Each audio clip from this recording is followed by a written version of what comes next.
জীবন চালানোর জন্য প্রয়োজন জীবিকা, আর সেই জীবিকার মূল ভিত্তি আয়। তবে আয় বৈধ না অবৈধভাবে হচ্ছে সেটা ধর্মীয়ভাবে অত্যন্ত গুরুত্বপূর্ণ। ইসলাম ধর্মে অবৈধ উপার্জনকে হারাম বা নিষিদ্ধ করা হয়েছে।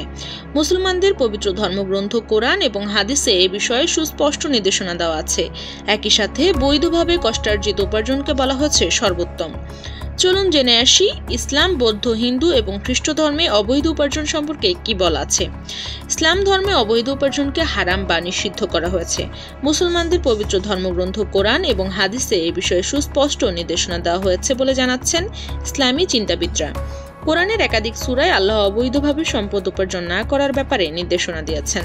কোরআনের সূরা নিসার 29 নম্বর আয়াতে বলা হয়েছে, হে মুমিনগণ, তোমরা পরস্পরের মধ্যে তোমাদের ধন সম্পদ অন্যায়ভাবে খেও না।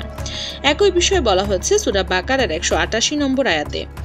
কোরআনে চুরি ডাকাতি করা, অন্যের হক ফাঁকি বা হক নষ্ট করা, লোক ঠকানো, ঘুষ দেওয়া নেওয়া সহ যাবতীয় অসৎ উপার্জনকে সরাসরি নিষিদ্ধ করা হয়েছে। এছাড়া অসৎ উপায়ে জীবিকা নির্বাহ করলে সৃষ্টিকর্তা সেই ব্যক্তির প্রার্থনা গ্রহণ করেন না বলে জানাচ্ছেন ইসলামী চিন্তাবিদরা। কাজেই হালাল উপার্জনের সঙ্গে কারো যদি সামান্যতম হারাম উপার্জনও মিশে যায়, তাহলে সেই ব্যক্তির ইবাদত কবুল হবে না। হিন্দু ধর্মে অবৈধ আয়কে নিষিদ্ধ করা হয়েছে বলে জানাচ্ছেন পণ্ডিতরা। হিন্দুদের পবিত্র ধর্মগ্রন্থ বেদের অন্যতম জ্ঞানকাণ্ড উপনিষদে এ ব্যাপারে সুস্পষ্ট নির্দেশনা দেওয়া হয়েছে। উপনিষদের একেবারেই প্রথম মন্ত্রে সুস্পষ্টভাবে বলা হয়েছে যে কারো সম্পদে লোভ করা যাবে না এবং ত্যাগের সাথে ভোগ করতে হবে। বেদ ছাড়াও হিন্দুদের অন্যান্য গ্রন্থেও এ বিষয়ে নানান নির্দেশনা, এমনকি শাস্তির ব্যাপারেও বলা হয়েছে। বৌদ্ধ ধর্মে অবৈধ আয়ের ব্যাপারে নিষেধাজ্ঞা রয়েছে বলে জানা যাচ্ছে।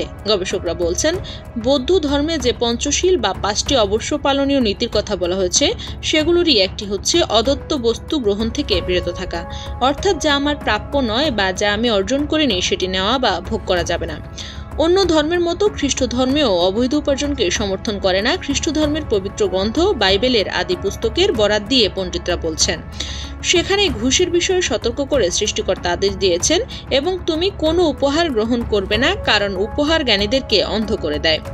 খ্রিস্ট ধর্মে এটাও বলা হয়েছে যে অর্থ সম্পদের প্রতি ভালোবাসা অনেক অকল্যাণের মূল, কাজেই এটি থেকে দূরে থাকার পরামর্শ দেওয়া হয়েছে বলে জানিয়েছেন এ ধর্মের পণ্ডিতরা।